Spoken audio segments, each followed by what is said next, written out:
December 21st, 2021 Board of Zoning Appeals meeting to order. And I'd like to start with roll call, starting to my left. Brenda Hamstead. Hodge Patel. Todd Chernick. Jason Cole. Kim Keller. For the record, Stephanie Butler and Don Kurt are absent tonight. We'd all please stand and join us with the Pledge of Allegiance. I pledge allegiance to the flag of the United States of America and to the republic for which it stands, one nation, under God, indivisible, with liberty and justice for all.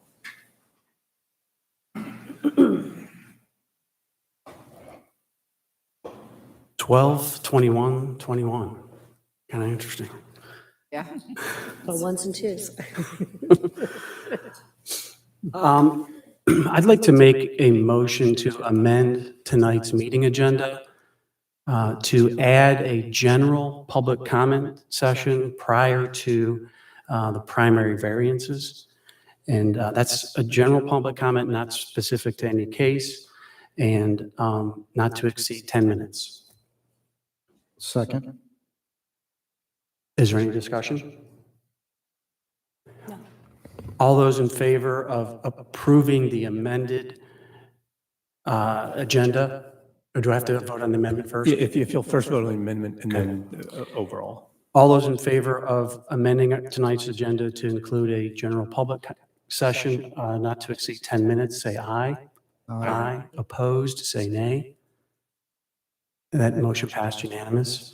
All those in favor of approving the amended meeting agenda for tonight's December 21st, 2021 meeting, say aye.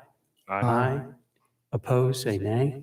Technically, can we go ahead and get a second on the motion to approve? Second. All those in favor of approving the amended agenda, say aye. Aye. Opposed, say nay. That also passed unanimous. Next item on our agenda is approval of our October 19th, 2021 meeting minutes. Do we have a motion? I'll make a motion to approve the October 19th meeting minutes as published. Second. Is there any discussion?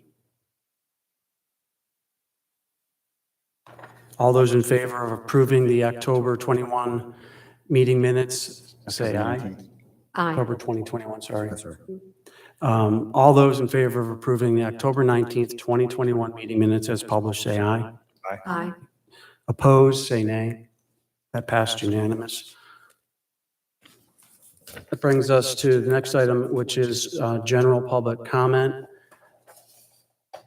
Do we have general, if you please state your name and address for the record? Thank you. I'll be well under 10 minutes, I promise. My name is Laura Bentley, and I reside at 2500 Bethany Church Road in Milton. And I'm here to express my appreciation to you all for being here late in December on a cold night, serving your community.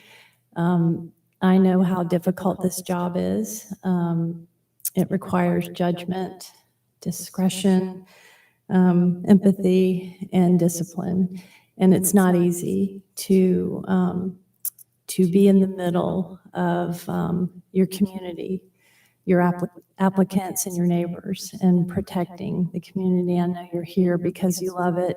I served because I love Milton too. So the purpose of my general public comment is to express my gratitude to you all. Thank you very much. I also wanted to thank the staff that is here. They were here late last night as well, often doing double time. Robin, Shuba, Jackie, you all do a fantastic job in support of this very important board, so thank you. I wanted to specifically thank my appointee, Todd Chernick, who I believe you are the veteran of all boards in Milton, having served 15 years and done so cheerfully and always willingly. Todd has sat here and been a leader, and he also stepped up to be the chair of the CPAC, which was crucial. We're at a state in our city where his leadership on that board was critical, and I greatly appreciate it. I had the honor of working with you and seeing how incredibly smart you are, and what a visionary you are. And for the record, if anyone ever wants to get Todd to do anything, all you have to do is take him to Dunkin' Donuts for a donut. And he just rolls over. So with that, I want to just give you a very small token of my appreciation. It is an old rusty horseshoe that your wife may not even let you bring in the house, but it's special to me because this particular horse, mares are usually far better than geldings or stallions, but her name was My Alibi. She was a very cheerful worker. And she worked very hard for me, always made me look good, and she had a heart of gold. And so with that, I would like to give you this, Todd, and my full gratitude, and wish you all a very Merry Christmas, and thank you for being here tonight.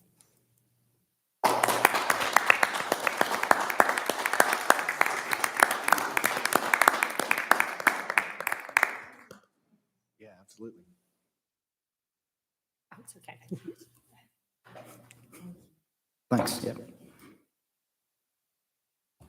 Thank you, Councilmember Bentley. I didn't expect that and greatly appreciate your kind words and support of staff, as well as the volunteer boards. Thank you. As we move into, is there any additional general public comment? No. As we move into our next agenda item, it's consideration of primary variances. The Board of Zoning Appeals is a quasi-judicial board comprised of resident volunteers of the City of Milton. The board is charged with hearing requests for variances from the standards of the zoning ordinance and appeals of administrative determination. With regard to decisions on primary variances, the board's basis for decision is provided by these four considerations. A, relief if granted would not offend the spirit or intent of the ordinance. And B, there are such extraordinary and exceptional situations or conditions pertaining to the particular piece of property that the literal or strict application of the ordinance would create an unnecessary hardship due to size, shape, or topography, or other extraordinary and exceptional situations or conditions not caused by the variance applicant. And C, relief if granted would not cause a substantial detriment to the public good and surrounding properties. And D, that the public safety, health, and welfare are secured and that substantial justice is done. With that, I'd ask, just prior to staff presenting our first case, which is V21-25810 Bethany Green Court, I will be recusing myself from this case, and Haj Patel, as vice chair, will be running the meeting for this case. Just for the record, Mr. Chairman, can you state the reasoning for your? This happens to be a case within my own neighborhood, and I would rather not be involved in thumbs up or thumbs down within my own neighborhood. Thank you.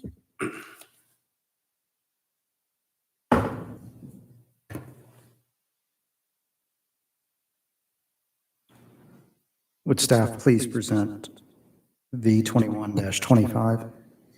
V21-25 810 Bethany Green Court. Requested variances are to allow the lot coverage for an R2A zone property that fronts a public street to go from 20% to 28.7%, to allow the pool house in the rear setback 19 feet from the north property line.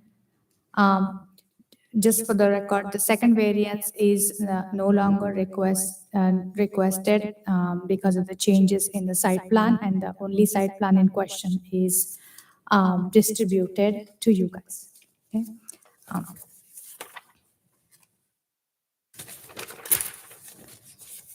The site is a 1-acre lot on the north side of the Bethany Green Court in Bethany Green subdivision. The property is zoned R2A and is located in rural Milton Overlay District. Section 64, 1141D, 1B allows maximum 20% impervious coverage on the properties fronting a public street in rural Milton Overlay District. Section 64, 485D requires a 40-foot rear setback in R2A zone properties. A pool deck, and pool equipment can be located up to 10 feet from the property line. Exhibit A in the staff report shows a site plan received on November 22nd with lot coverage of 28.3% and a proposed pool house 19 feet from the rear property line. It shows flow wells incorporated in the site plan as staff recommended in pre-application meeting. After the DRB's feedback, the site plan was revised to eliminate the pool house and reduce the decking around the pool. Latest site plan is presented in Exhibit B in staff report that shows the proposal with 26.62% impervious lot coverage and 4 flow wells to control the stormwater runoff. Therefore, the applicant at this time has one variance request to allow lot coverage up to 26.62%. Now, lot coverage is defined in zoning ordinance as following. Lot coverage means the percentage of impervious surface located on a lot in comparison to the total lot area, calculated by dividing impervious surface area by total lot area. For the purpose of calculating lot coverage, impervious surface shall include the following. 1. Footprint of the main building, regardless of the size. Total footprints of any accessory buildings larger than 150 square feet, swimming pools, hot tubs, and associated decks, and parking pads and driveways. On December 7, 2021, DRB met and had following comments. DRB recommends removal of pool house out of setbacks. DRB recommends reduction of pavers for the pool. DRB recommends denial if these two comments are not addressed. At this time, staff has not recommended any new conditions for the variance.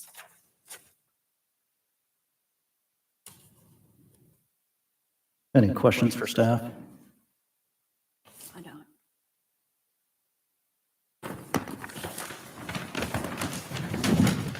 Has anybody submitted any documentation by email, either in support or Well, against? first, we will have a applicant present. Right? Yes, we have public comments, and they were included in the report, your package. And, okay, you want the printed ones? No, I was just asking if we had anybody had emailed it that's not here. Sometimes we have comments that come in. Right. Most of them emailed and were present at DRB meeting, and I think they are all here today. Yep. Any other questions for staff?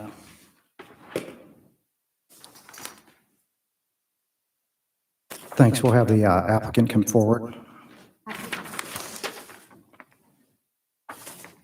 Can you please state your name and address for the record, please? Mr. Interim Chairman, members of the board, I'm Scott Reese from Brumlow Reese and Associates, doing business at 13685 Highway 9, Milton, Georgia 30004. I'm here representing the Walkers in their application for a variance to exceed the allowable impervious area. Ms. Walker is here with me. If she'll give your name and address, please. Monique Walker, 810 Bethany Green Court, Milton, Georgia 30004.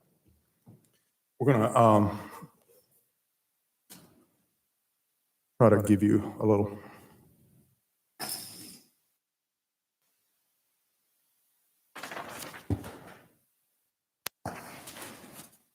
So I'm going to start out with the original site plan.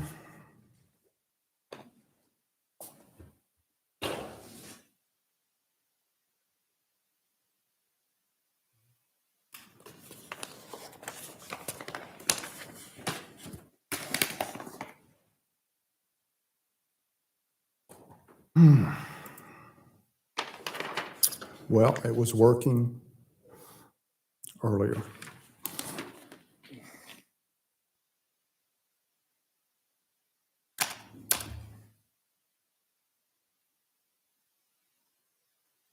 Wow. Try again.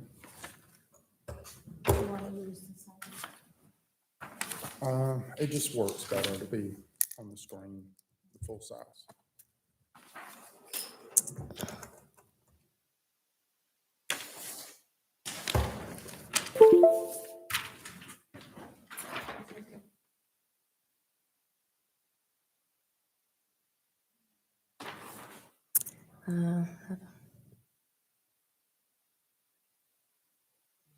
Must be this one.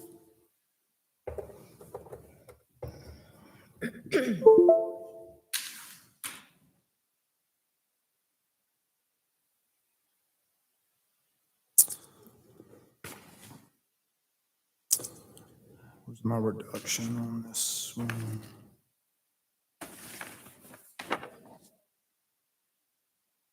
So this is the original site plan that the applicant submitted, and you'll notice there is a proposed cabana, pool house, pool, and decking associated with the pool. So they went into DRB, and at that time, they discovered neighborhood opposition and staff opposition on some things. So they went back to try to appease the neighborhood and really put good faith in. So this proposal was 28.8% for the impervious area, with the cabana encroaching into the rear setback. So they revised the site plan, removed the cabana pool house and reduced the footprint of the decking, and came down to 26.6% with no encroachment into the building setback lines. So they operated in good faith to try to bring it into compliance as closely as they could. It's always been a question to me that in the impervious ordinance, if you're in a gated community, you're allowed 25%, but if you're not in a gated community, you're in 20%. Hopefully, we can get one of our learned staff members to explain the difference, because stormwater doesn't know the difference if it's in a gated community as opposed to a non-gated. Never really understood the differentiation of why there was a separate rule for a gated community as opposed to an ungated community. So in the process, the ordinance is about allowing or making sure that you don't create more impervious area than the stormwater management practices in the subdivision or any area can handle. So in the building permit, if it proceeds to that, they will have design to completely treat and manage the stormwater of all new impervious areas. They, on this preliminary site plan, they're showing flow wells, but this, in the process of the building permit, that will be reviewed, and staff, Jerry, the engineer on staff, will make sure that the design is correct. So there will be no increase. In fact, the new stormwater management guide, did it pass last night, Ron? Yes. So not only will you have to treat, you have to reduce now. So there will be a reduction in runoff based upon the new MS4 requirements. So any concern of extra erosion or runoff will be addressed, and it will be minimized with the design of the stormwater treatment that will be part of the building permit process. The applicant also heard from the neighborhood next door about a loss of privacy and screening. So they went to the added expense of having a landscape architect design a planning plan that completely surrounds the new proposed pool.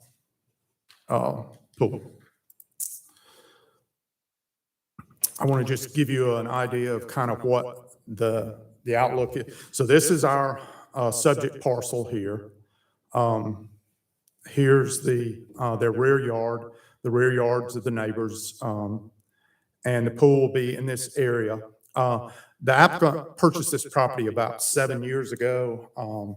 It was a little compromised. The previous owners had taken most or a percentage of the trees out. What's left are very thin growth in the rear yard. I'm hoping we can. So this is from the house looking to the rear over in that cleared area that we noticed before. You see it's hardwoods that were thinned out some time back. Not a lot of screening from what's existing there. So they're proposing to plant to buffer standards around the perimeter to make sure that that it'd be the least impact possible to their adjoining neighbors. When they originally purchased the property, pre-existing, it was 20.8%. So they're already over the 20% when they purchased the property. If you've looked at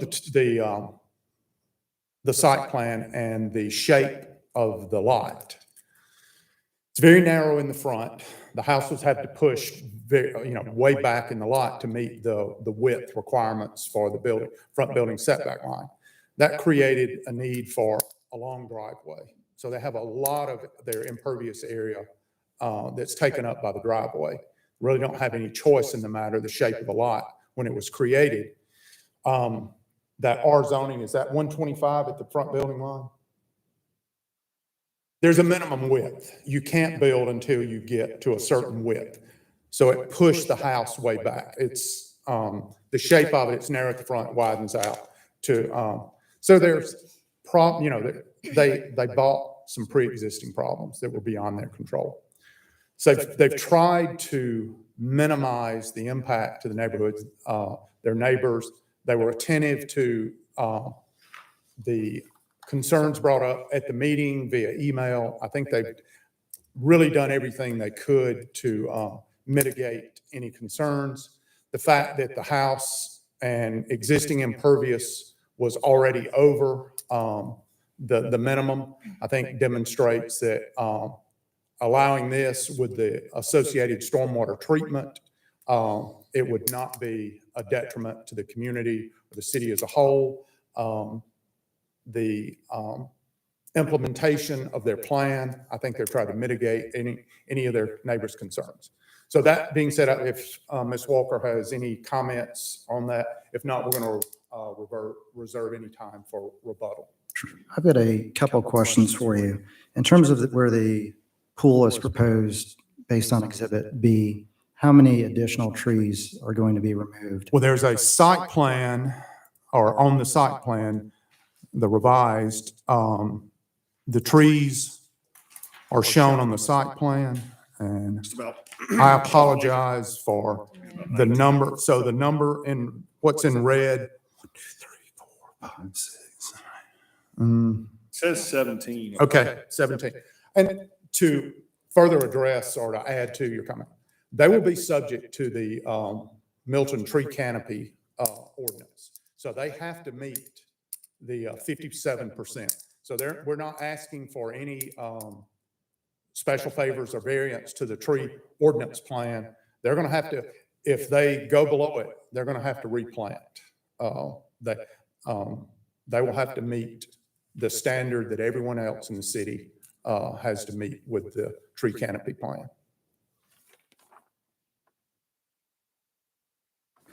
Has any engineering been performed on the flow wells on the revised plan yet?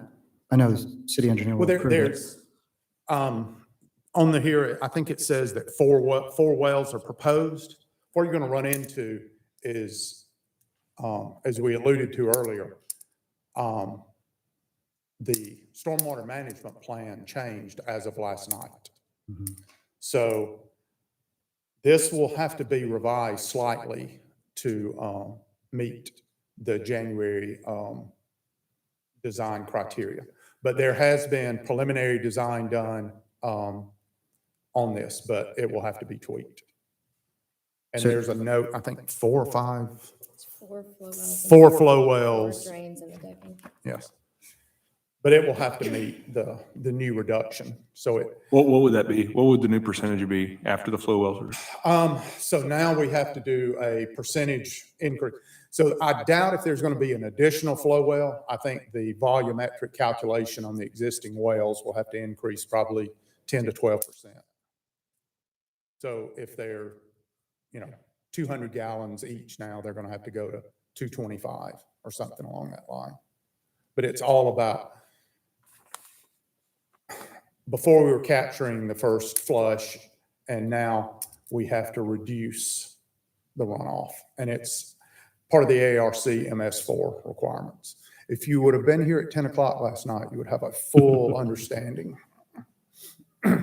So hopefully that's, all I can say is before a building permit is issued, those full engineered design plans will have to be submitted and reviewed by city staff and brought into compliance for the new regulations. Who are the Dugans? Are they the ones who are concerned about the I'm sorry, repeat. landscaping? Duggins? They behind you? I've read all of it as far as putting a name with the comments. Well, you said one of the neighbors was worried about the. Well, and then the comments, the vast majority of what I read through, and I'm, just going through, the concern that I got the gist of was, they did not want a clear cut in the rear yard behind them and an unprotected view of the new pool. And we tried to address that. There was a concern about the fence. Well, the pool fence requirements that's an ordinance. It either is or isn't. And that will be reviewed. I think from what I've seen, the main thing, it has to have self-locking gates, and it has to be, and if it's not, it'll have to be brought into code. But that was, and then there were concerns about erosion from runoff increase. That's going to be addressed in the site plan. Specifically states on this that all new impervious will be treated, and so that I would hope would address that concern. So we went through the comments and tried to alleviate everything we possibly could. One other question for the applicant. Based on the package, you had met with several of your neighbors prior to submitting, and they had raised some concerns, and then you heard and you addressed some of those through the design review board hearing and made those changes. Have you followed up with the neighbors since the DRB meeting to now to basically show them the changes that you had proposed and received any feedback from them? With some of the neighbors. Mr. and Miss, not to speak for opposition, but I believe Mr. and Mrs. Dugan had concerns about the fencing. Mr. and Mrs. Freeman they're directly behind us with concerns regarding erosion and privacy. And then the remaining opposition, I spoke with them the day after the DRB. And I just, said that we're going to try to make all the changes necessary. At that point, we didn't have a firm grasp on exactly what we were going to do or what needed to change to reduce the impervious covering. So I didn't speak to that directly, but did try to convey that, we don't want to cause any damage to, or, Evaluation of any neighbors. exactly. And that we were going to do everything that we could, to work with them and be neighborly, I think is the term that I use. So They want to minimize the impact on the neighbors at all possible. Any additional questions for the applicant? If you'd like, you can take a seat and we'll like to open it up for public comment, allowing 10 minutes for those in favor to speak. Yeah, we have couple of them. In favor, no, we don't have anything in Okay. favor. And those that are opposed? We have in opposition, 3 of them, they want to speak. Let's go first with Mr. Hank Freeman. Okay. Mr. Freeman, can you please come to the podium? Thank you. And state your name and address for the record, please.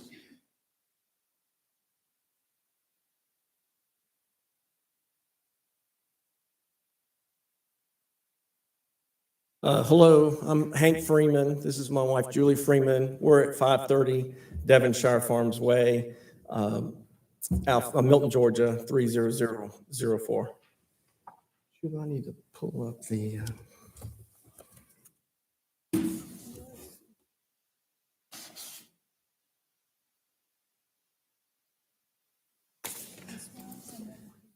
Thank you very much. So thank you for your time. I'm Hank Freeman. I am here to ask the board to deny the request variance for the walkers at 810 Bethany Green Court. The applicant's request to design was unanimously designed at the December 7th meeting. The applicant has made some adjustments to design, but the core issues are still there. My family is one of the 3 properties that backs up to the applicant's backyard, but we are in an adjacent neighborhood. So let's go back to the other picture, please. Go back to the plat. So if you look at the arrow, where's my arrow? This is me right here. This is our property. Okay.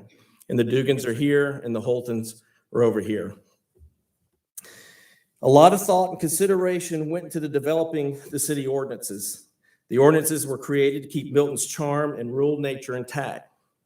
When my family decided to move in 2019, we specifically looked in Milton because of the size of the lots, the low density development. We intentionally did not look in Alpharetta. I believe that ignoring the existing ordinances and regarding the percentage of hardscape is in direct conflict with the city's vision in Milton. If the applicant is granted this variance, there would be substantial impact to the neighboring properties. All 3 of the properties abutting the back property line of the applicant's yards experience concentrated runoff and erosion problems, all 3, from that neighborhood. My property would be most affected if more impermeable surfaces were installed on the applicant's yard. Okay, I have a video to show you. Oops, sorry.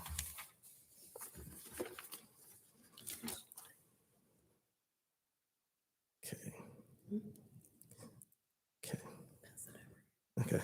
So this is my front yard. The house with the red brick and green walls are mine. This is my front yard. This is what happens 3 or 4 times a year. We've been there since 2019. So it's not an everyday rain that it floods. Okay, but this is what happens. So the water is flowing very fast and there's a lot of it. As you can see right here where we're looking, the white water, that is eroding the erosion for the trees, those trees sit.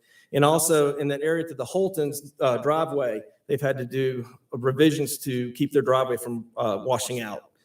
As you can see, we're going to approach the applicant's house, is the White House up on the left. This is the water coming down. This video was not made for this meeting. I was in shock when we moved here and saw this water. So this is just for my general information. I didn't plan to show this to anybody.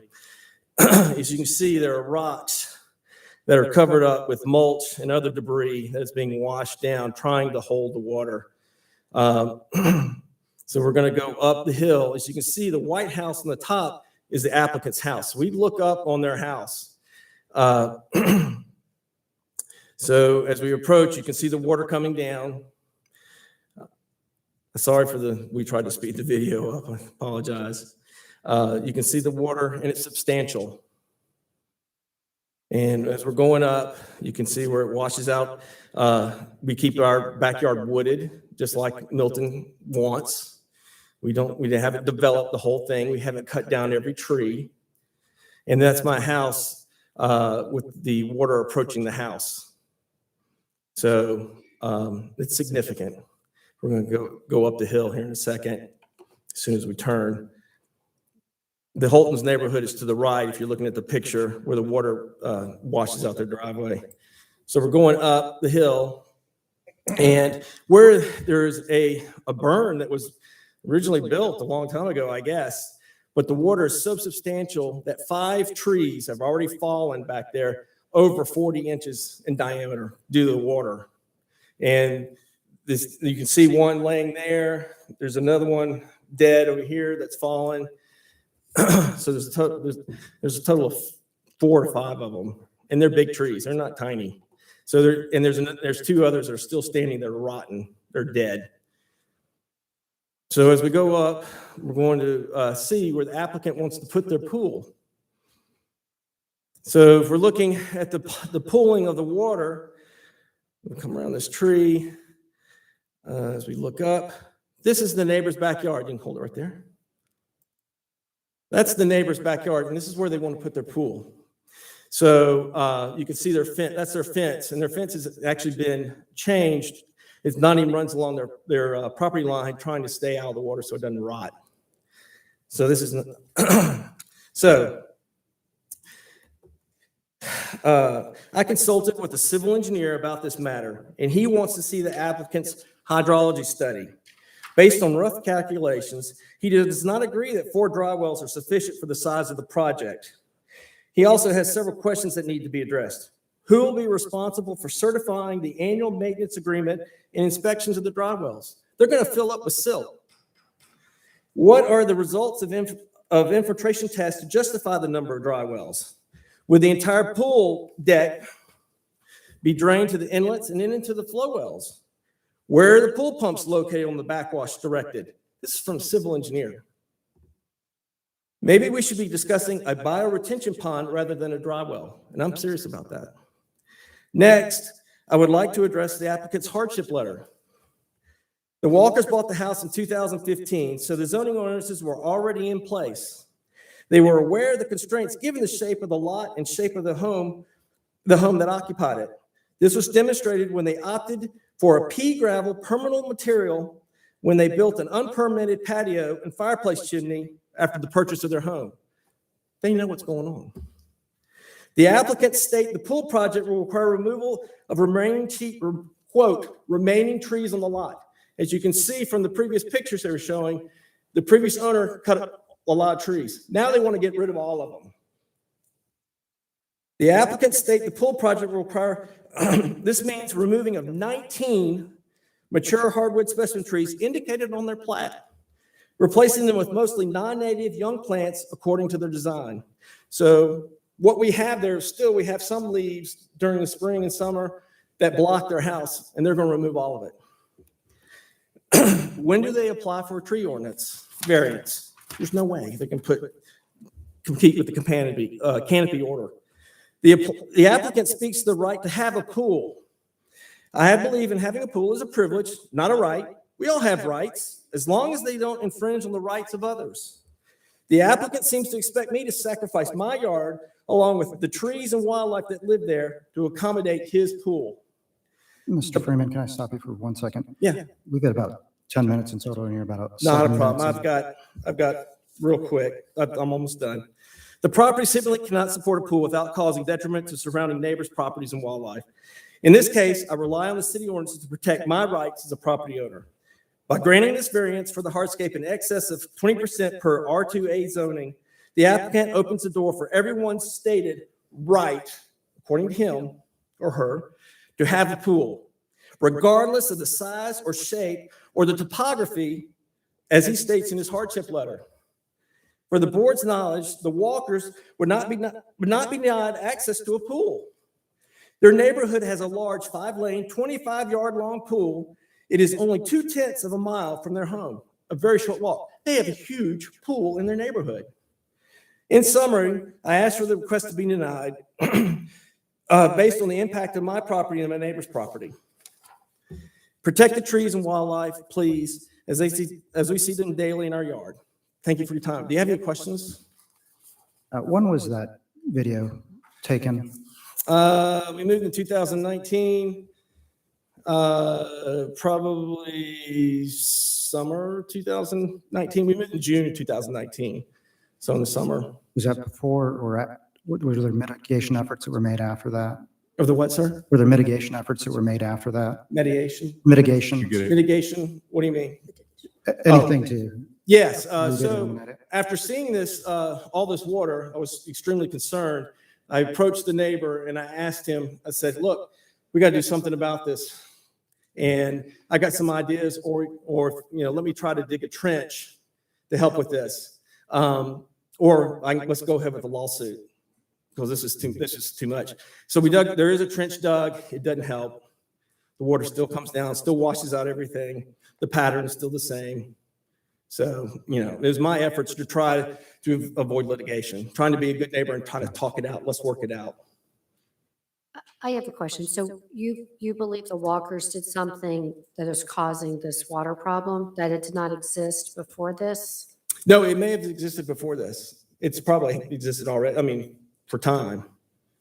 Okay. So what the pool with the pool construction is what was happened. This is where the area where the water floods, where it pools before it comes down. So they're going to put a pool in the same spot, and they're actually going to put a wall up. So with the topography, the drop from their property, I think, is about from the top of it 18 feet. So the water is rushing down. Instead of coming off in a sheet, it's going to hit the wall of the pool and even directed in more concentrated force towards our property. So you don't believe the water wells Flow wells? are going to help at all? No, ma'am. I've You consulted. think it would Not reduce your me. problem that you have now? Not one bit. I'm not a civil engineer, but I did consult with one, and he looked at that and said, no. Because He says there's no hydrology study. Secondly, he's saying his calculations, the numbers aren't right. So, they all talk about what they're going to do. We'll do this. We'll address that. I can't trust these people. They've got an unpermitted fireplace chimney on their property. let's stay on this. Sure. topic. That's for the staff to address. Yeah, that's fine. So you don't believe that the flow wells will help reduce your problem now? But you don't believe they did anything to create the problem? No, the problem should have been addressed. Yes, it is illegal for concentrated water to come off one person's property onto another. It is not coming off in a sheet pattern like it should. And so, yes, there is an issue with them they need to address. Yeah, it's not correct. And now they want to make it worse by putting hardscape there, increasing the hardscape substantially and on a lot that just can't handle it. Hey, sorry. They knew what they were doing when they bought the property. And flow wells, he said, he was guessing, the gentleman was speaking, 200-gallon garbage can buried in the ground. He's going to put 4 of them in there. Do y'all think that was more than 800 gallons? Did you have a letter from the civil engineer stating his whole analysis on this that you could present to the board? No, ma'am, I didn't need it, but I'll get one. I have no problem with Would a that. hydrology study and an engineering, it's not an opinion. They're having to get a building permit. They're going to have to get an engineer stamp and an engineer calculations done. So they're going to have to do all the things you're worried about. Yeah. Before they can get a permit.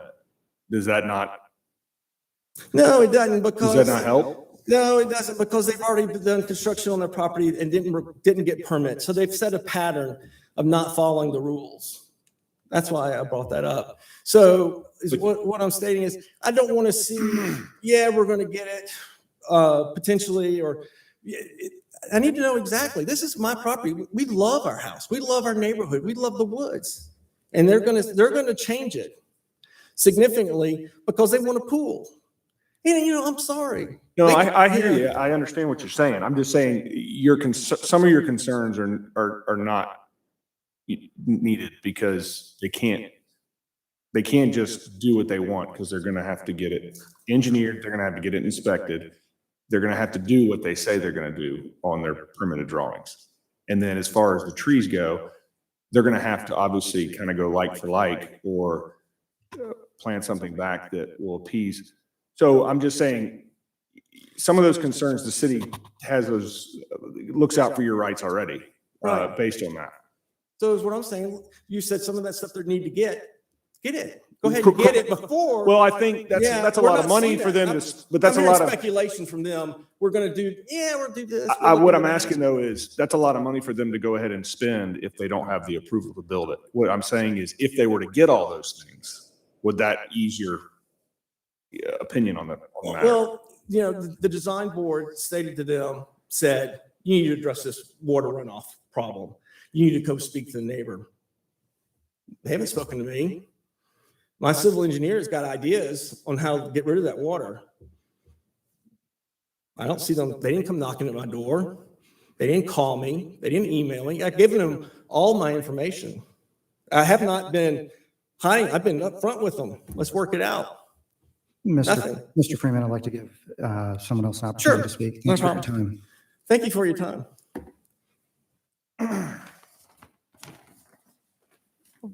We have the next comment from John and Elaine Dugan. These are the Dugans. They're not going to speak. They'll be here in support. They're one of the other back. Oh, okay. They did not say that. Okay. Mr. and Mrs. Halton. Yeah, you know how much time. Good evening.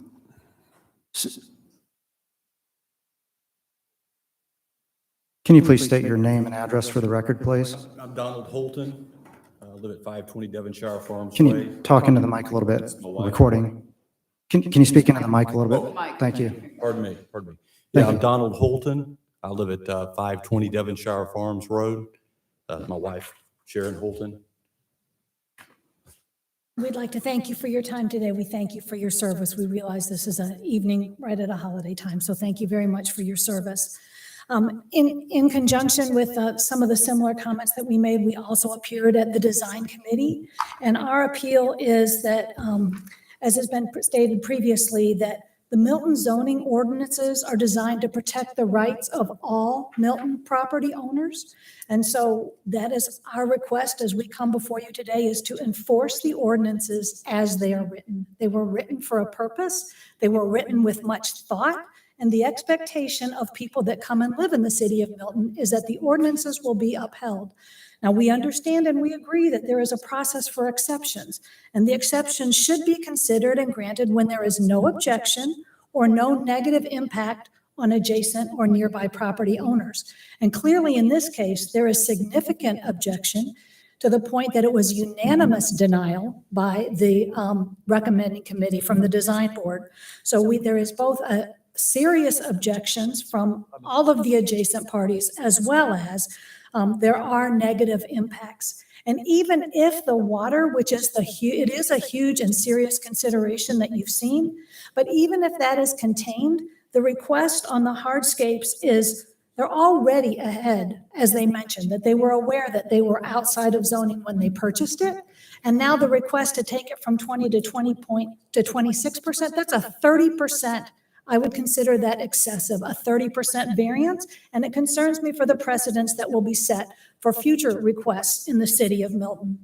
As far as the tree ordinance is concerned, and I went through and took the time today to go through some of the Milton ordinances. I'm certainly not an expert by any stretch of the imagination, but in this document that you have before you, I did copy and paste some of the ones that I felt like were pertinent. The yellow highlights are things that we would appreciate for your consideration, and the green highlights are things that we think are of utmost importance.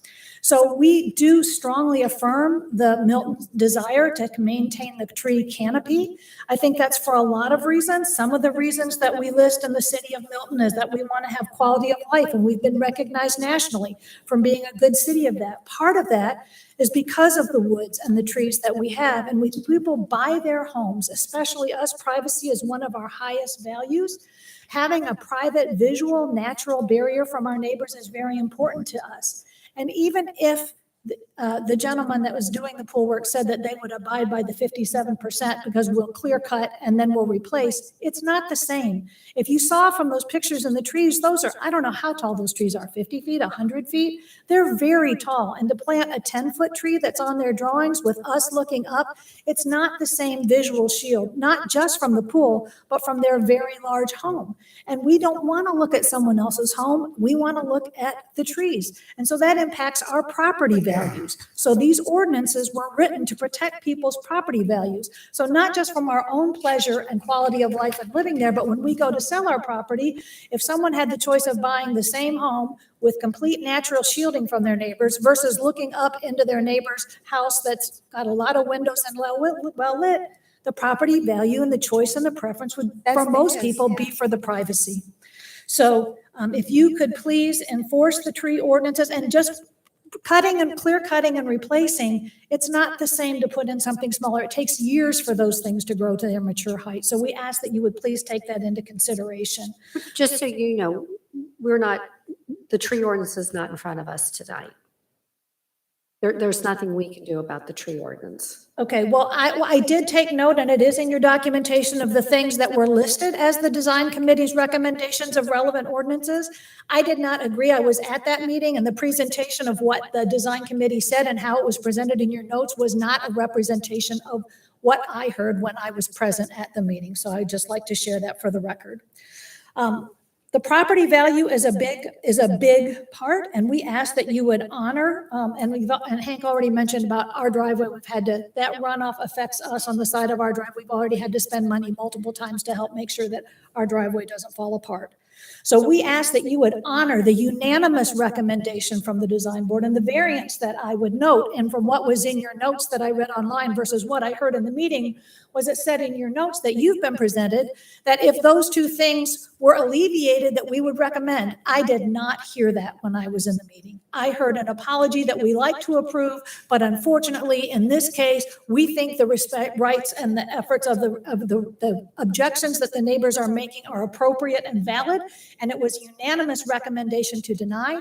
And we would sincerely like to ask that you would honor that recommendation and that you would honor the rest of us. We don't think it's fair and appropriate for one family desiring to have a luxury to negatively impact the properties of multiple other neighbors. And if you looked in that picture, how close that water came to their house, that's a severe and expensive structural damage. So we ask that you would honor the ordinances as they are written, as is the expectation of the residents of the city of Milton. And we thank you very much for your time. I have one question for you. Yes, sir. Where are you located in So relationship to the applicant's property? we are right next to Hank. We're probably about this far from being on their lot line. So I think that there was a comment made online that, well, the Holtons aren't even in a contingent nature. We're not adjacently, we are not touching contingent, but we're within probably somewhere around the width of this thing. I'm not sure exactly the footage, but the point that's relevant is that the water that comes off that rushes through Hank's yard comes and affects our structures. So even if we're not, we are still in the very close vicinity, and we are still affected very greatly by what happens from a visual perspective as well as from a water runoff perspective. So the closest point to If you applicant's can look at your property, drawing where the very next one next to Hank, if you look at the pointy section where all the trees are that they want to cut down, there's one little lot that comes in just to the, I think it'd be east of that, that would be ours. So it sounds to me like, Okay, if we are, is that? Come up, just give it a second. there you go. Oh, yeah, so this is our property here, and here's our driveway, and here's the corner, so you can see how small right here, that's how far away we are, very tiny space, very close. This is where the trees are that they want it completely cut down. When we come over our driveway, this is our line of sight. This is what we see in the summer when those leaves are there. We don't really see much of their homes, which would be our preference. When the water comes down and it comes through here, and if you want to come look yourself someday, feel free, but you can see all the roots exposed here, and that water comes over and hits the side of our driveway here. And we had to do it twice. Yeah, I've had to relay sod there to keep, I just replaced that I replaced that driveway about 10 years ago. And I had to replace the sod in the dirt to Because it comes down There's no this more much. We just erosion. have to, it's a continual maintenance project for us to But- make sure that it doesn't get undermined. So, but I think it sounds like you already have a problem with the water. So But so in addition, since we already have a problem with the water, which to your point, I've heard several things made today, so let me just address those two. One is that the water problem was already existing, so that's not the neighbor's fault. We would concur with that. But I agree with the statement that Mr. Freeman made, that if you put a big wall, they're going to have a significant retaining wall there. When that water hits that wall, it's going to make a more concentrated flow. We do not need to have any additional. It's already a significant problem. We do not need any additional. And to me, this conversation, I'm shocked that we're even having it with a 30% request for variance. The rules are quite clear on the hardscape percentages, and I think they should be abided by, and that would be our request. please. Yes, please, very much would please. Thank you for your time. Any Thank other you. questions? Thank you. I don't believe so. Staff, do we have anyone else that wants to speak this evening? Yeah, there is a comment that I'm just going to read. It's from Julie Freeman. She says, as a neighboring property, I am opposed to the increased hardscape variance based on the water runoff and disturbance to the natural environment impact on my yard. Can you read into the record the address? The address is 540 Devonshire Farms Way.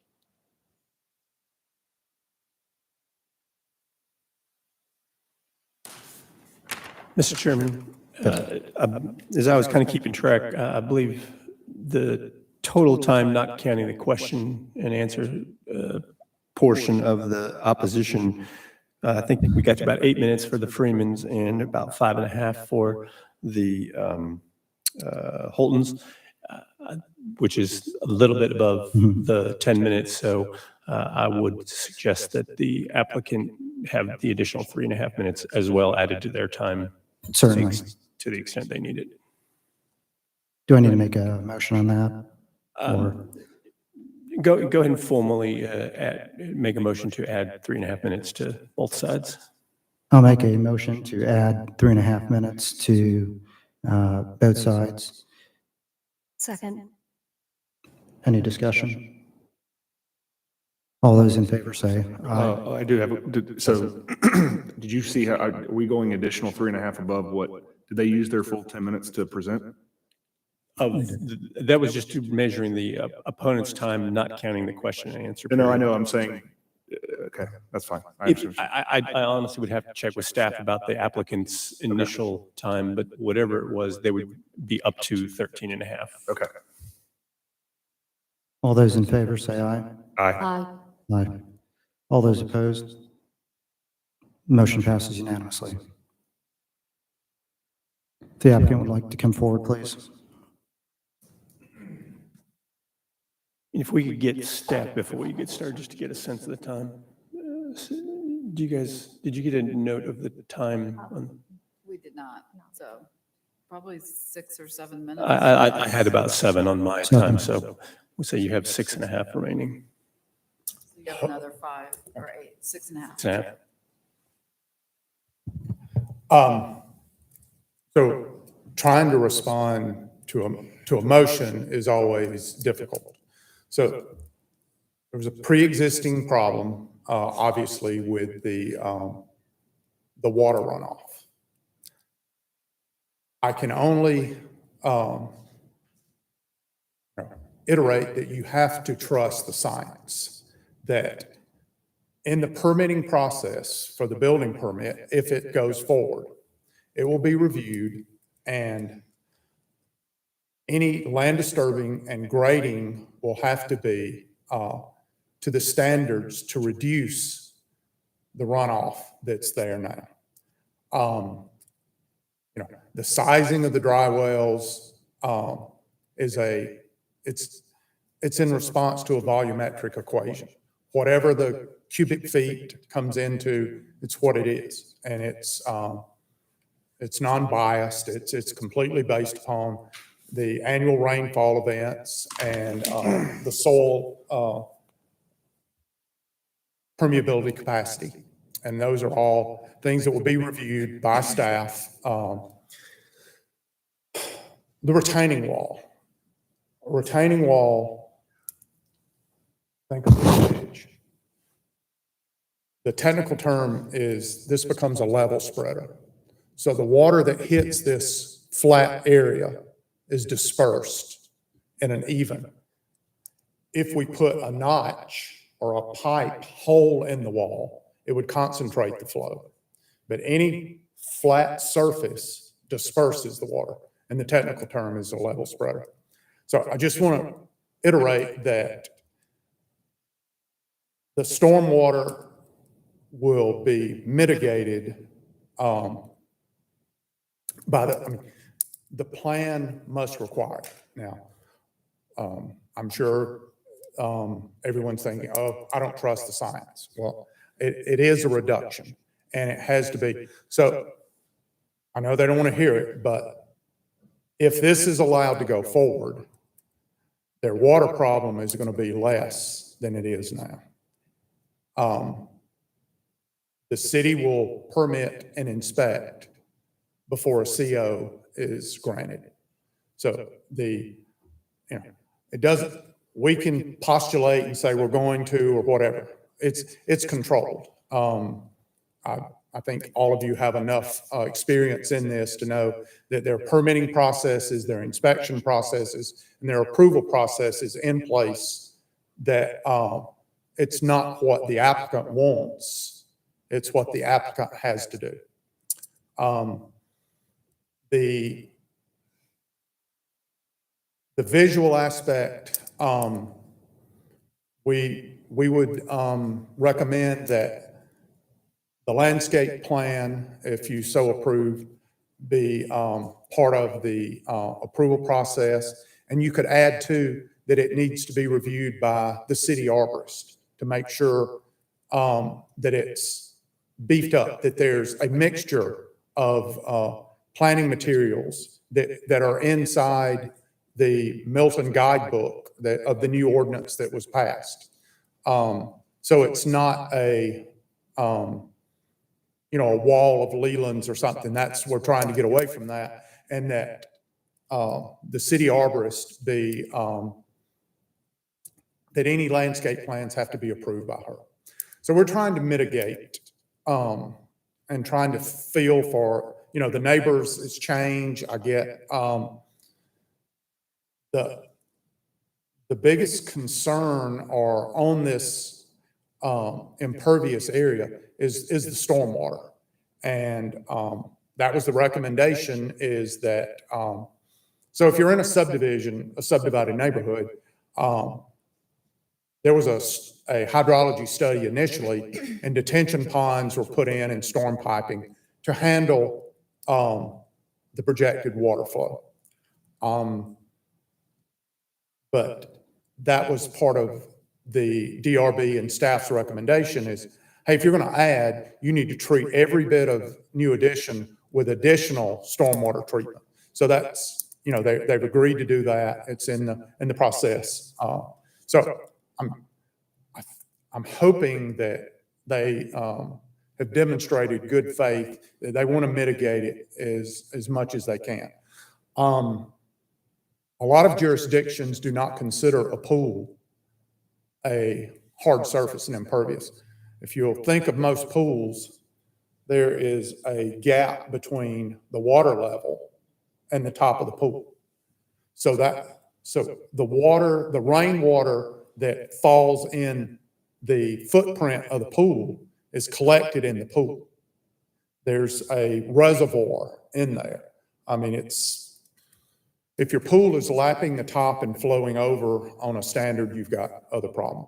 So it's not 100%, and well, depends upon the jurisdiction. But the city of Milton says it is. So they're in the calculations, it is.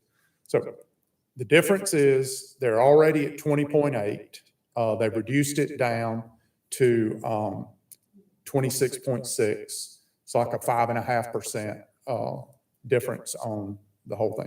So I hope we've answered any, and we'll try to answer any more directly. Is there anything that I missed that you'd like to add? Nothing that I can say factually without it being hearsay, so no. Right. So just that your intent is to be a good neighbor. And the last thing they want to do is, create more water runoff. They want to create less water runoff. In fact, that was summer of 19, I guess maybe June, when the video was taken, or around that time. And around that same time, we were in the rear of our property, conversing with our neighbors who even though they haven't. Sorry to cut you off, but we're at the end of time. Oh, okay, sorry. Thanks.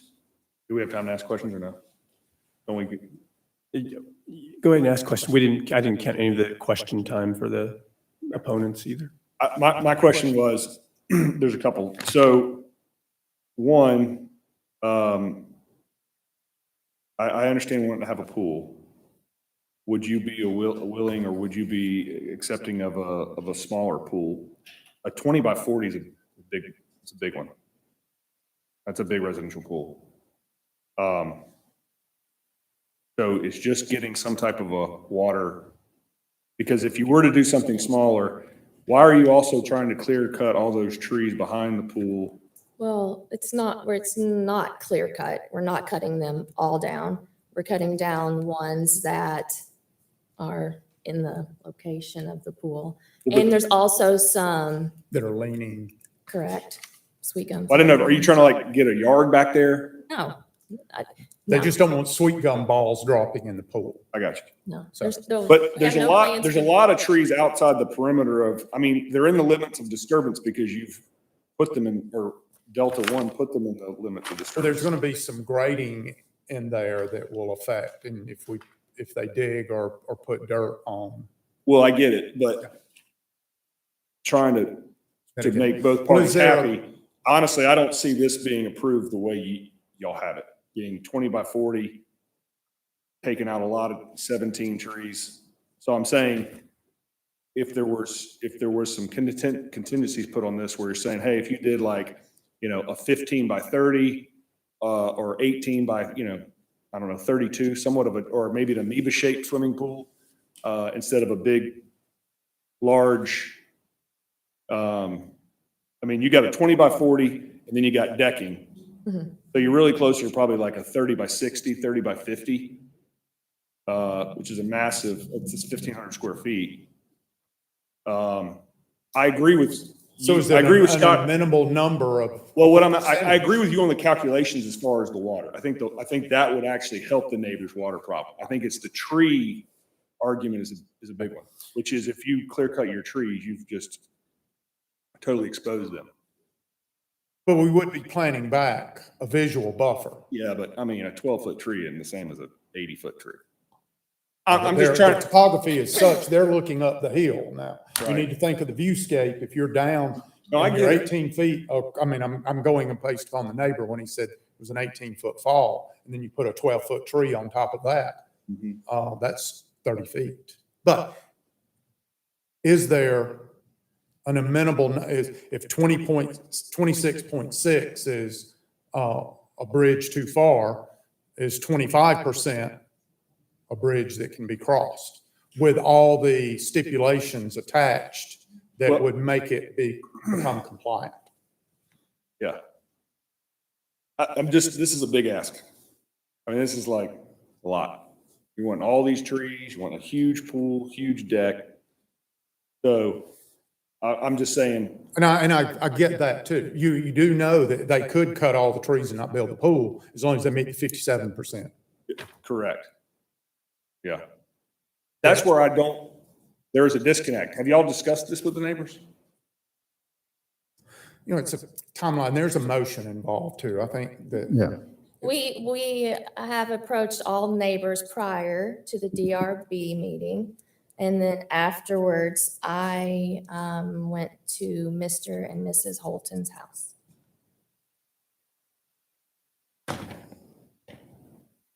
So, I mean, I guess my question to sum it up is just, would a smaller scope of work be acceptable to you?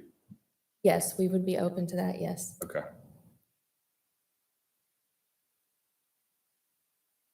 Any other questions for the applicant? Okay.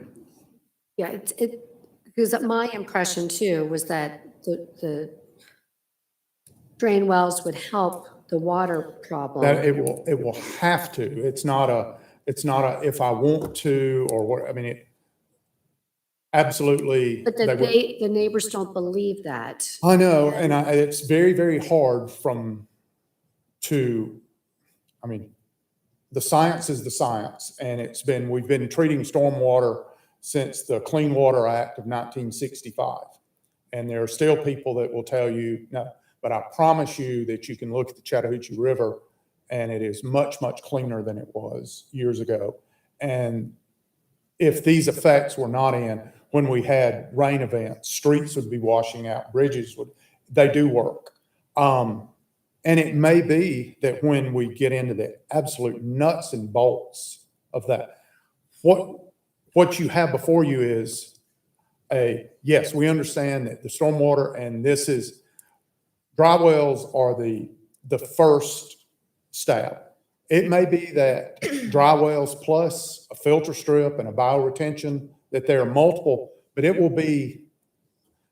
not be a layperson or anyone. That's going to be their hydrologist, civil engineer, consulting with the city's hydrologist, civil engineer, that has to make sure that not only do they treat and make it equal to if this impervious wasn't added.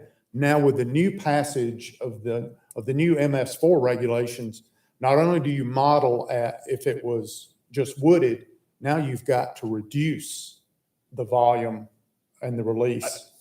I agree with you. And not only that, I mean, this home is just one in line. All the water's not coming from your property. It's coming from uphill from you as well. That amount of water was not coming off a quarter acre of there because, the lot falls and goes to the front. I mean, and by creating a flat surface versus the grade that you currently have, that's going to slow the water down as well. Yes. So that I agree with you on the science and I agree with you on the flow wells. Again, it looks like the amount of impervious doesn't concern me. It's just you're asking for more trees that don't necessarily have to be taken down. The pool designer, the decking in their terminology is pervious. The city doesn't accept pervious paving because in 20 years, maybe the pores get clogged or something like that. So we're not even getting, I mean, they're trying to even mitigate it more, but we're not, the city doesn't accept pervious paving. So Thanks for your time. Any questions for staff before I?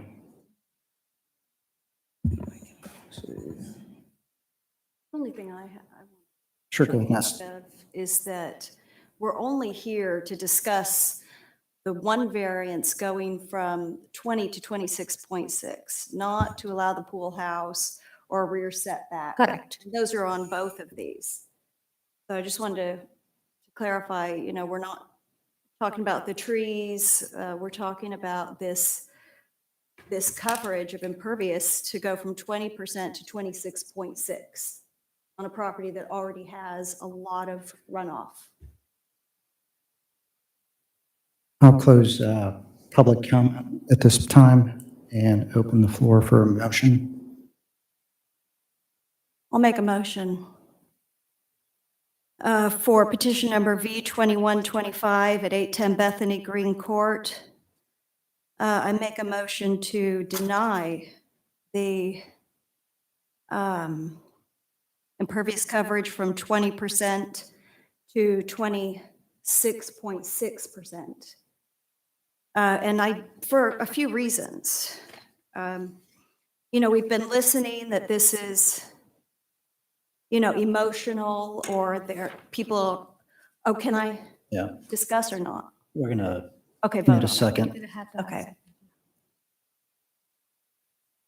Is there a second?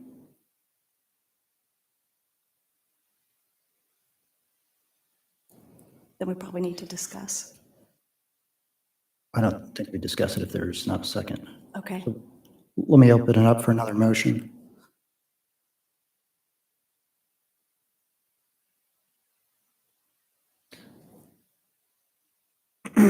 I guess I'd have to ask the attorney, if there was a motion, what kind of stipulations could we put on this if they were approved? In other words, You say if there were a motion to approve? if there was a motion to approve, Conditions? and yeah, what kind of conditions could we say the ability to go to 24% so that it's not so egregious as to 20? You can. And then also to also restrict the removal of the trees. Yes.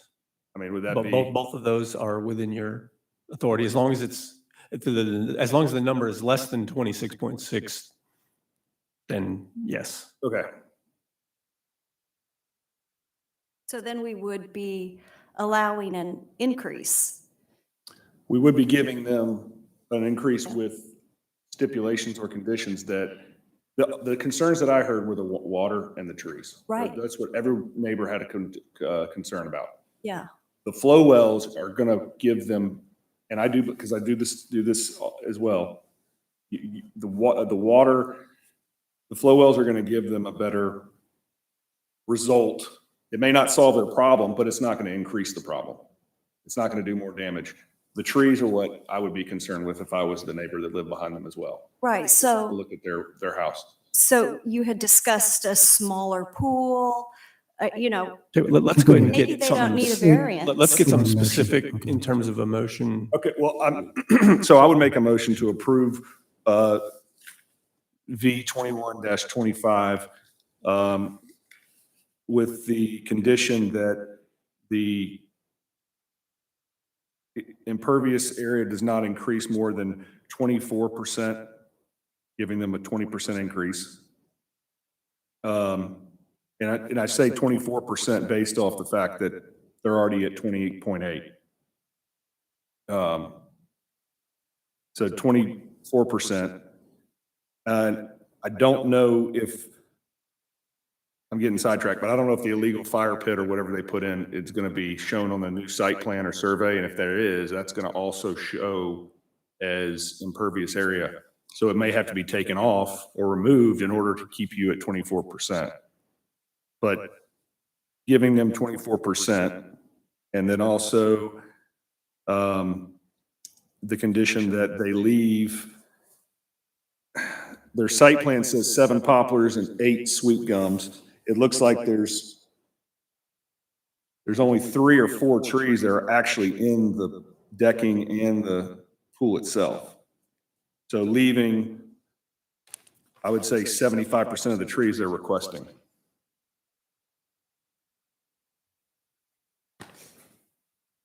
Let me just do some math. If we've got 17 trees, 75% would be 12 or 13, depending on how you look at it. You want to pick one of those numbers? Why don't we say 13 trees have to remain? Okay. 13 trees they're requesting have to remain. But as Scott pointed out, they're going to have to meet the 57% canopy. So those trees would remain, and not only would they remain, they still would most likely have to plant back additional trees. Well, and there's also, Well, he's got to make a motion first. We've got to have a second. So with those two conditions, 24% and keeping 13 out of the 17 trees requested to remove. And I think that's a fair compromise. I That would gives, just like to add something to that. there are trees come in all different sizes too. So they can't choose like, well, we'll just get rid of all the smaller trees or. They can only take 4 down. However, they're not going to be able to take the 4 down in the back if they want to put their pool in. They're going to have to take the trees down where they want to put the pool. That won't affect the buffer that they already have. If they only take the trees down near their house, not the property line.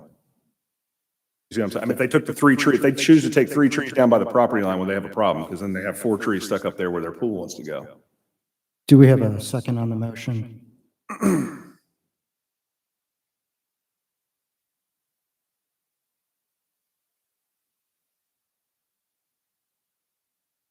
Take 3.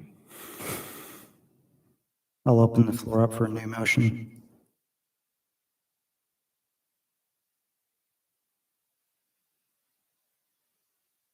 State my motion, but that didn't.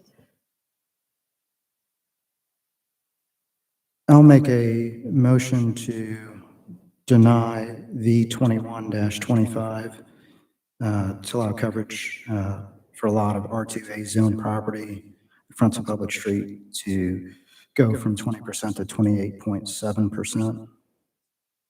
I'm sorry, 26.6%.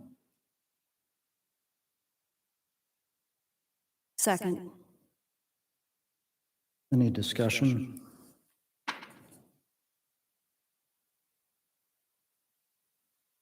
So a couple of comments that I have related to making the motion is there's 4 considerations that we have.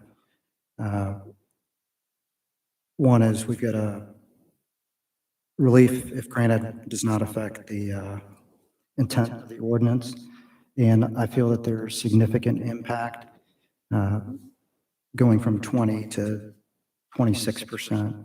I know there's some opportunities to mitigate that, but we're really stretching the boundaries within that ordinance. We've got to consider all 4 of the considerations. And if one of those considerations isn't met, our responsibility is to go through the process of denying the request overall.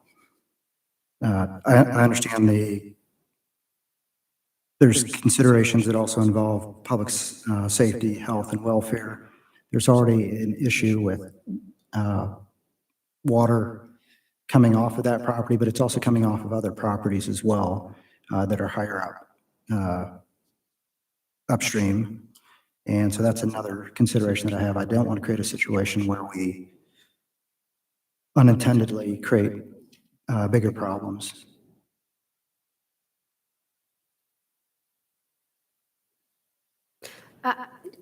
I understand your point. I actually agree with Jason that I think these dry wells would be helpful. I know that they're going to exceed their coverage, but I think by not having them, this problem's going to continue. And I don't think that, but, Yeah, I think the impervious issue is going to be resolved. I don't think that's an issue, is my point. I think the trees are the issue. And I don't think it's fair that they get to clear cut, expose the neighbors. And that's my point of contention, is to reduce the impervious square footage, because that is a big ask, 30%, but also you want people to be happy with the places they live in. So I don't want to just totally deprive them of their pool, but I think a 24% increase is a fair compromise and also alleviating, making sure the neighbors get to keep the trees. So, and the flow wells, I do feel like would help. It may not solve the problem, and I don't think it would solve the problem with the amount of water I saw, but I don't think it would add to the problem. So. I think we go back to those 4 considerations, though. I mean, we could say 24%, but how do we know that that's actually going to work? How do we know that? Well, it would not work. will? It just wouldn't be a big pool. So that would be a compromise that the Right, homeowner so- would have to accept. Yeah, and so we're not basing this upon any plans that have been given. It's, taking a property that already has all of this stormwater runoff and giving them the ability to increase that impervious, and it's Well, but percentage. that's where like, we're the first line. We're the first Right. in the line of many steps they're going to have to take. Right. They're going to have to do hydrology studies. They're going to have to do engineering. They're going to have to do all sorts of things before they're going to be able to move forward with this project and prove that what they do, we're only giving them the ability to even have the pool. So Yeah, because with them putting in the pool, they actually have to reduce the water runoff. Right now, they have to do nothing. That water runoff continues exactly how it is. I almost see it as, and maybe I'm crazy, but it's a, a blessing in disguise. If they put in the pool, they've actually got to reduce all this water runoff into their neighbors. But I don't think the neighbors see it that way. But I think that's how I see it in listening to this. They're based on what they passed last night. They're going to have to reduce whatever's running off this property now. So. Well, they said they would be willing to make a change, to make this a smaller pool. I mean, I don't even know if they need a variance. they would. They do that, then maybe they They won't would need a because they're at variance. 28, they're already at over 20.8 the- now. They're already over as it is. Yeah, they would need a variance regardless. So there's no way Well, they're at 26.6 right now. with the With pool. the pool. They're at 20.8 as they purchased the house. Right. So So maybe they could get back down to 20.8, which, even with the pool and the flow wells. We're at 20.8 just with nothing. no, there's Right, right. But with the flow wells, and a smaller pool, less impervious, I mean, I don't understand why we, they're still going to go. okay, so, It's a 1-for-1. They're not going to reduce there's nothing they could do except reduce the size of the roof of the house to get under 20.8. So anything they do that doesn't absorb water in their yard is increasing the impervious. right, so you, Anything, if they put a hot tub out there, it would be more. right, so you felt 24 would be, I think that's a fair compromise to give them something that they can enjoy with not destroying the neighbor's view of their property and compromising the neighbor. Mhm. So 24% gives them the ability to have a swimming pool. Because right now they're asking for a massive pool. right, As far as residential goes, Right. and then the decking that goes along with it. So, and they want to clear cut trees that aren't in the scope of work or the limits of disturbance, which is a lot. so if we reduce to 24%, And protect the trees, Protect the trees, and then they have the flow wells, correct. And they would only be able to get to 24% if they can prove Reduce. that the flow wells, the hydrology study and the flow wells, the engineering calculations that they do tells them how many flow wells they have to put in, how big they are. And they have to prove all that with an engineer stamp. It's not something that they choose to do. It's not something that the neighbor Right. wants them to do. An engineer comes in and says, this is what you have to do, regardless if you want to or not, this is what you have to do. And then the city enforces it, the city inspects it, and then they can move on. So let's go ahead and take a vote on that motion. And the motion was to deny the 21-25. All those in favor say aye. I didn't think there was this, did you second it? Did somebody second it? yeah, I Yeah. see. She said. All those in favor of denial say aye. Aye. All those opposed say nay. Nay. Nay. I do see the protection that Jason's talking about, if we make another motion. The motion failed. Did we get Brenda. Brenda's vote? Are you yeah? Yeah, I said nay. Yeah? No. Opposed. So the vote was one in favor, 3 opposed? Yes. Okay. Floor is back open. All right, Jason, you're back on. Maybe it might be helpful in these votes if you raise your hand one way or the other, so we're not guessing. Sure. I'll open the floor up for another motion. Can I make the same motion again? I think it would be reasonable. So again, I'll make a motion to approve V 21-25 with the conditions that there's not to exceed 24% of the impervious area and not to remove 13 of the 17 trees they request on their site plan. Second. Any discussion?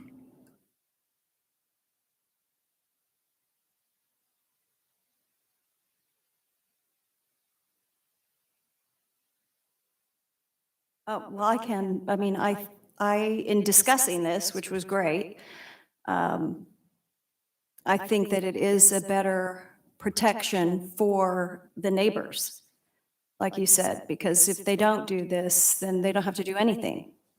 And it could continue on and the neighbors can work within this 24% to build their pool. So they still are able to have that luxury. And the neighbors are protected. So I think that might be the wiser vote or motion. Any other comments? So, So I'm going to go ahead and restate the motion for V 21-25. The motion is to approve with the following conditions. The total coverage is not to exceed 24%. It's currently at 20.8%. And the second item on there is that the trees should not be no more than 13 of the 17 trees should remain. Is that correct? correct. Okay.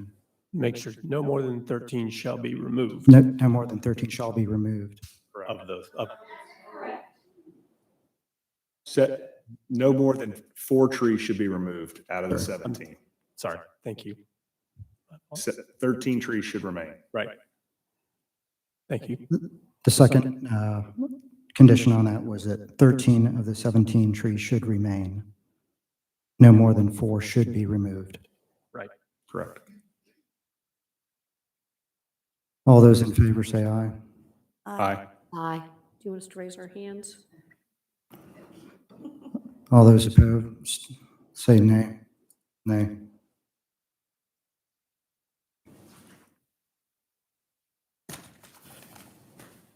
The next item on the, sorry.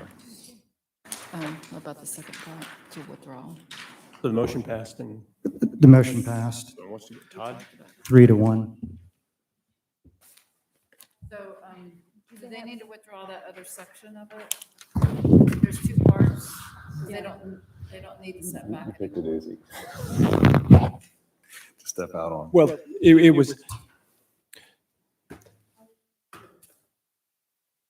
Tell you what, it's a fair point. I think it was intended and it was initiated, but let's, for formality's sake, restate the motion. Because the variance was requested to include the rear setback, just for formality's sake, let's remake the same motion identifying the fact that the request for a variance to the rear setback would not be approved.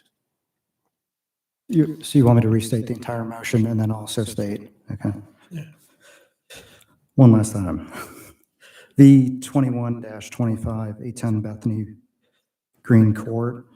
The first variance is to allow lot coverage for an R2A zone property that fronts a public street to go from 20 to 28.7%, is conditioned with coverage to go from 20.8% to no more than 24%.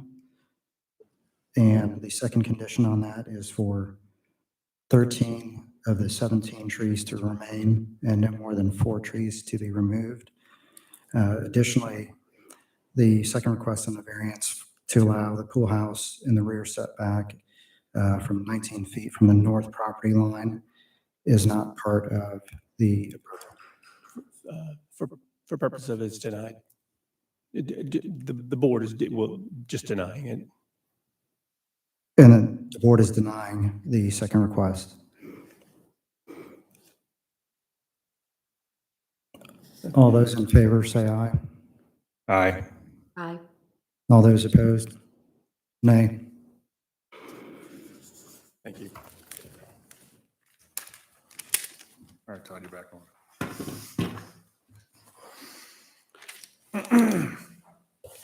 Next item on our agenda is item V21-26, 1745 Dinsmore Road.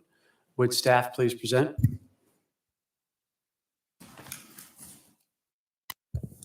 V2126, 1745 Densmore Road. Requested variance is to allow the existing garage to encroach rear yard setback up to 9.33 feet to the north property line on property zone AG1. The site is 2.66 acre lot on north side of a Dinsmore Road.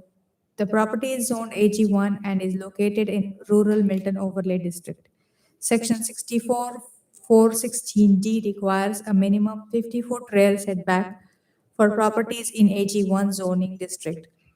There is an existing metal barn on site, 9.33 feet from the rear property line. The applicant proposes a traditional barn at the same location.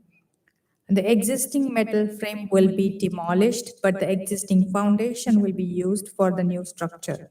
Exhibit A and B in the staff report shows the location of existing barn on the site, and Exhibit C is showing the pictures of existing barn. Exhibit D is showing the pictures of existing house. On okay, I'm sorry about the write-up. On December 7th, DRB met and had following comments. DRB recommended approval of the variance. Staff recommends that the staff recommends that an architecture of the barn to be approved by the city architect.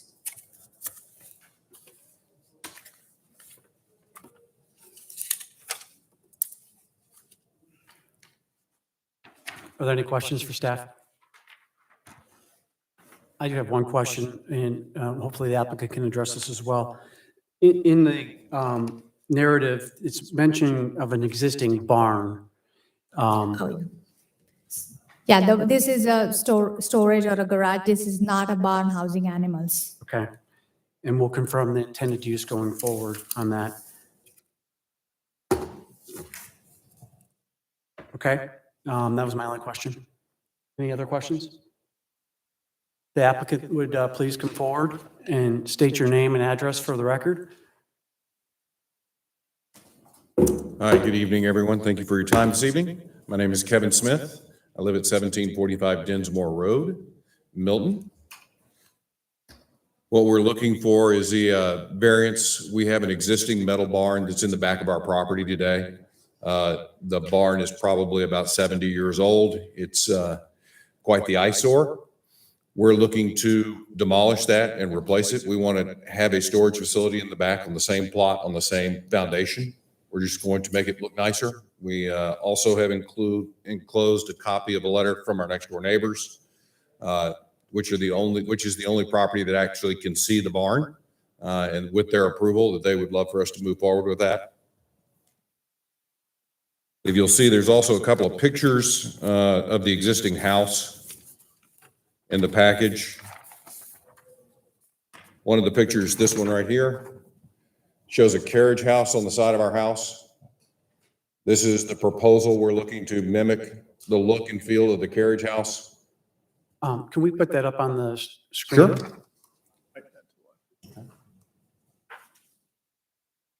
Thank you.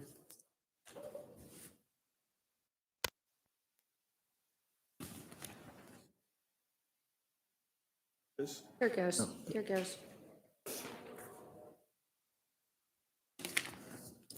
So we're proposing that we're going to remove the barn, replace it with a carriage house that'll be very similar. It'll just be on the footprint of the barn that we have today. And if you'd like to see a picture of the barn, I can show you a picture of the barn. It's, I think it's fine to show that for the record, please. okay. What's, what's the purpose of the new carriage house? To continue to have the storage facility that I have today. The one we have today is, like I said, it's an old metal sided barn. We'd like to replace it so we can replace it with something that actually can be sealed, so I don't have rats and mice and all kinds of stuff getting into all of my equipment. But you're not looking to house animals or anything like that anymore? No, absolutely not. It's actually going to end up being like a large garage. Can you go back to the carriage house picture? Sure. Is this going to have a second story? It will not have a second story. Okay. It'll be a single story facility. In that picture of the carriage house, this is for staff as well, if you can help, in the review process, the carriage house has gutters, and I did see a comment from a neighbor regarding concerns about water runoff, existing issues. Do you intend to have gutters, and through the building permit process, would water remediation be reviewed? Right, our stormwater engineer reviews all the building permits, so he would evaluate it and make any conditions of the property or of that permit. Okay. I'm sorry, I'm not aware of anything other than the letter I have from my next door neighbor. Right. We received a letter from the west side of your property.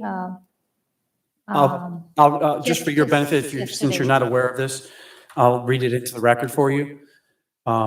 It's from Stephen Pugh, dated December 20th, 2021, regarding the Board of Zoning Appeals on today's date, case V21-26. We would like to submit the following information as a contiguous property owner to this location.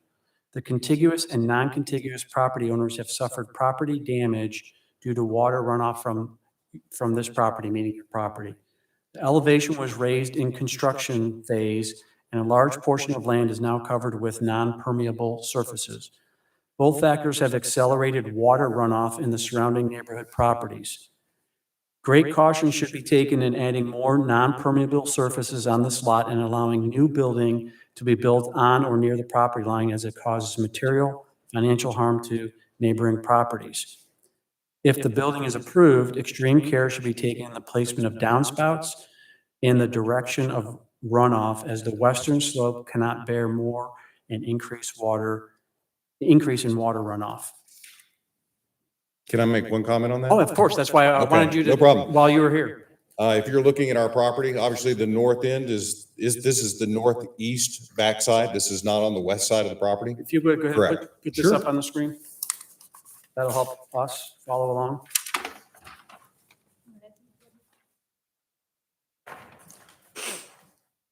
See that? Okay, there we go. That'll work. Yes, this is the property that is complaining over here. The barn is over here. Understood. Complete opposite side of the property. Understood, but that doesn't tell us topography. As you heard in an earlier case, water can flow from property to property based on slopes. The property, if you look at the elevation, the property slopes up to the house. So as we're looking here, the property slopes up to the house and up to the house over here. This property is down and on the lowest part of the property, actually. Sloping away from the left, from your western property line? It's sloping in this direction. This is a flat piece of about 1 acre property right behind us. Okay, thank you. I wanted you to have the benefit of that. I thought that was in your material as well.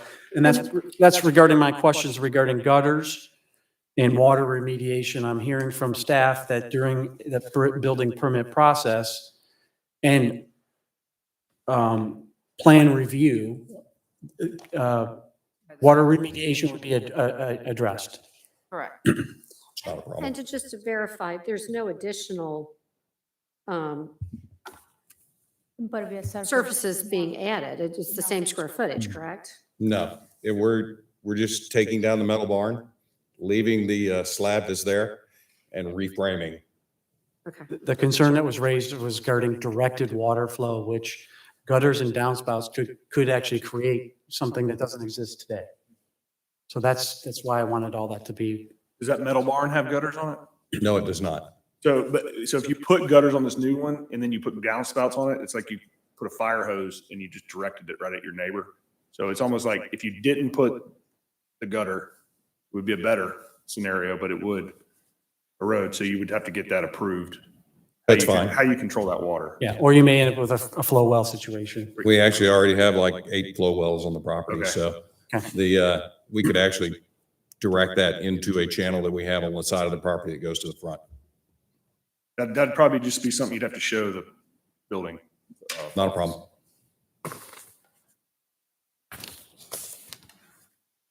Okay. And if you actually, one other note, if you actually look at the neighbor letter that we have that is saying it's okay, they'd love for us to do it. That's the property that's connected to the property line with the barn. That's the guy downhill from you. Say again? That's basically the guy downhill from you. The guy that would be concerned is in favor of it, is what you're saying. The guy that is concerned is on the opposite side of the property. No, I know, but the guy that could possibly be concerned is the one that said is it's the one's in approved. favor of it. Yeah, Yes, I correct. understand. You're on a ridge, and the guy to your left is not going to get any more water than he already is currently getting. Correct. Yeah, I understand. Do you plan on disturbing any of the trees that are in there? Or how much space is between the existing structure and the trees? There will be no tree disturbance at all. That's why we want to put it on the same slab. Is literally, we just take the walls down off the barn and replace them with new walls.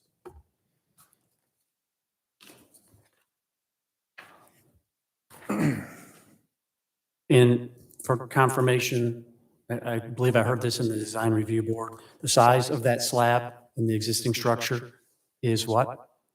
Is I-beam construction with. No, metal- what's the size of the slab in length and Oh, it's width? 2,000 square feet. It is 40 by 50.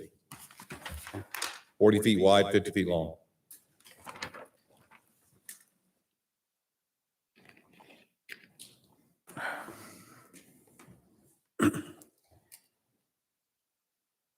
Are there any additional questions for the applicant, or there's anything more you wanted to add? No, sir. Are there additional questions for the applicant or for staff?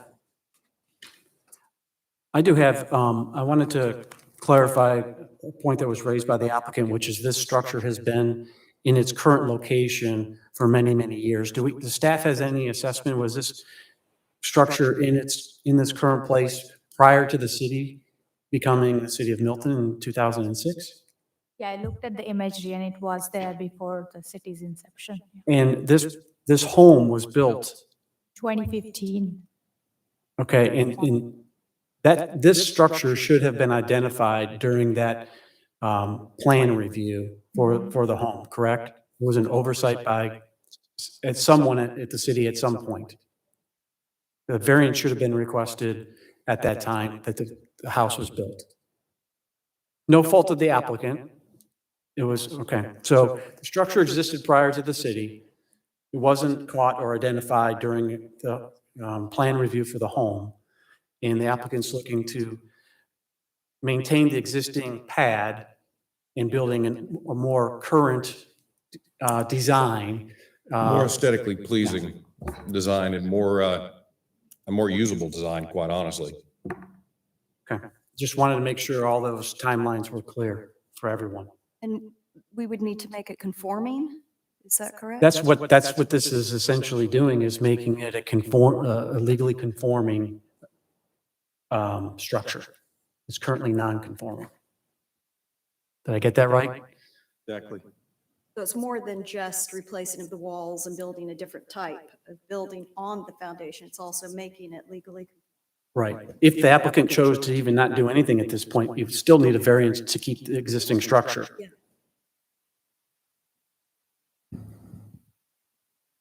Well, I'm not sure that's actually correct. I don't necessarily need to Yeah, address that. only when he's doing something new. If you intend to do anything with the property Right. that would require a building permit or a fence permit, a permit of any sort, you would need to make sure that the entire property was conforming. So thank you for allowing me to clarify. Okay, any additional questions before I move to public comment? Do we have any public comment? No. And you have a chance to make a closing statement. I just wanted to review some of what we discussed and what staff has suggested is that your intended use is for this to be a storage facility, single story on the existing, built on the existing pad, slab, I should say.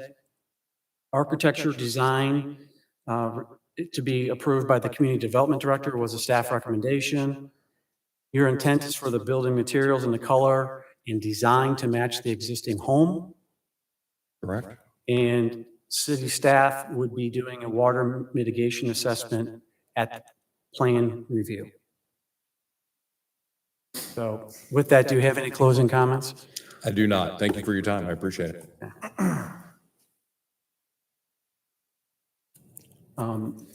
Before I close the public comment, is there any additional comments or questions for staff or the applicant? Okay, you can have a seat. Thank you. I'll make a note that the public comment is closed, and I would open the floor for a motion and a second.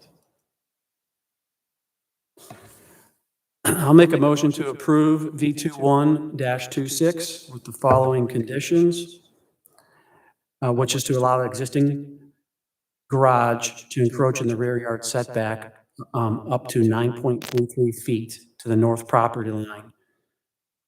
With the following three conditions. One, architecture design to be approved by the community development director. Two, building materials and color to match the existing home. Three, city staff water mitigation assessment to be completed at plan review. Can I ask a little bit of clarification when you said the existing garage? I think you mean the footprint to remain, but a new structure could be constructed thereon. I was just reading the variance as it was noted, but that is my intent. My intent is to allow the existing garage to encroach, and in his case, he's going to update it. So I'm just, how do you want to handle that? And It's identified on the plan as a one-car Oh, that's, garage, too. we got it.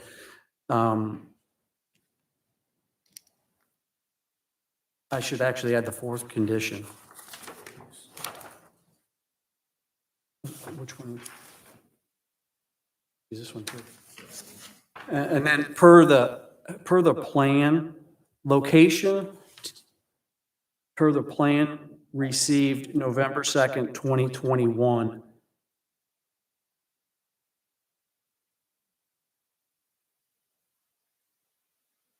I mean, I added a fourth condition, which is per the plan received November 2nd, 2021, which shows the location.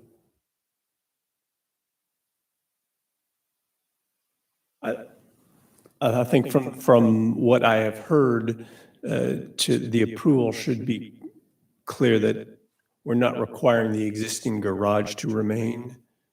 We are allowing the construction per plans that, as you've indicated, you've limited it to those.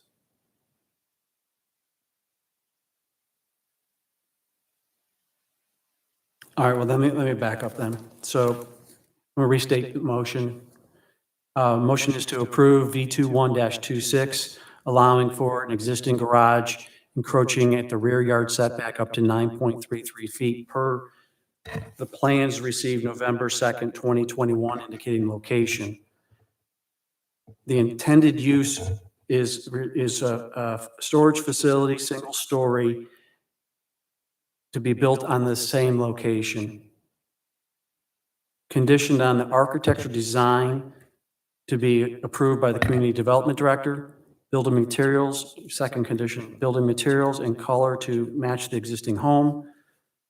Third, city staff, water mitigation assessment at plan review. Does that help clarify? I think so.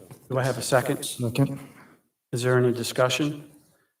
I think it's important, referring back to our four considerations, we are dealing with an existing structure that's far predated our ordinances in the city.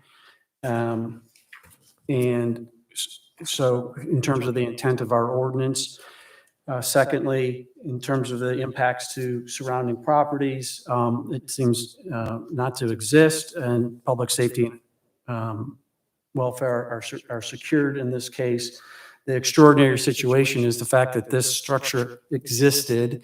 We're working to make it conforming and improve its aesthetics, which should enhance the neighborhood appeal and aesthetics. So I think it more than satisfies our four considerations. Any other discussion? I did have one question. Since we're making it conforming, can they, in a few years down the road, make an addition to it that is in, it's in that setback? In that case, it would require another variance. It would require another variance. And the condition would, or the condition would have to be modified. Either way, it has to come back before the city. Good? Okay. Any other discussion? All those in favor of approval with the conditions that were noted, say aye. Aye. Opposed, say nay. Motion passed unanimous.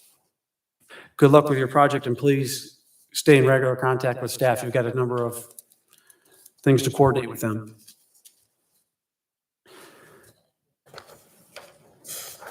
The next item on our agenda is consideration of appeals and secondary variances. Do we have any?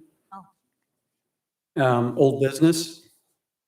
No, we have new business. We do have new business. And that is our calendar for 2022, which was in our packet and published. As it's proposed, it remains at the third Tuesday of every month at 6 p.m., with the exception of December. December would move to the second Tuesday, which would be December 13th, to avoid the winter breaks, holidays, school calendars. So before I make a motion, to adopt this proposed calendar, is there any discussion on it? No? Okay. Appreciate staff's recognition of the December meeting so we don't run into what we have today. All those in favor of adopting the proposed 2022 Board of Zoning Appeals schedule, say aye. Aye. Aye. I'll recuse, because I won't be here. Abstain? Abstain. Yeah, you can vote. You have a vote. All right, you know what? You guys are going to be here. I'm I'm not, not but gonna be yes, here yes. All right. So that motion to adopt this calendar is, as proposed, has been approved, unanimous. That reminds me, we do have a changing of the guard of sorts, in the sense that we're all appointed really for one-year terms, and we serve at the pleasure of our city council person or the mayor, whoever's appointed us. And in this recent election cycle, we do have some changeover from the mayor as well as city council seats. So there may be some changes in appointments. I want to state for the record, as Laura Bentley has noted earlier, for those of you who won't be continuing, and I'm not sure who that is exactly, but who won't be continuing, I greatly appreciate the fact that you've spent so much time, personal time, dedicated to this board, and I've enjoyed working with all of you. And for those that are continuing on, we'll see you next month. 6 o'clock, third Tuesday. The last item on our agenda is item number 10. Go out with a bang, Jason? What's that? You go out with a bang? Yeah, I'll make a motion to adjourn. Second. Oh, you're going to give him a second, huh? Any discussion? All those in favor of adjourning, say aye. Aye. Aye. Opposed, say nay. We are adjourned. Please leave your packet material here for open records.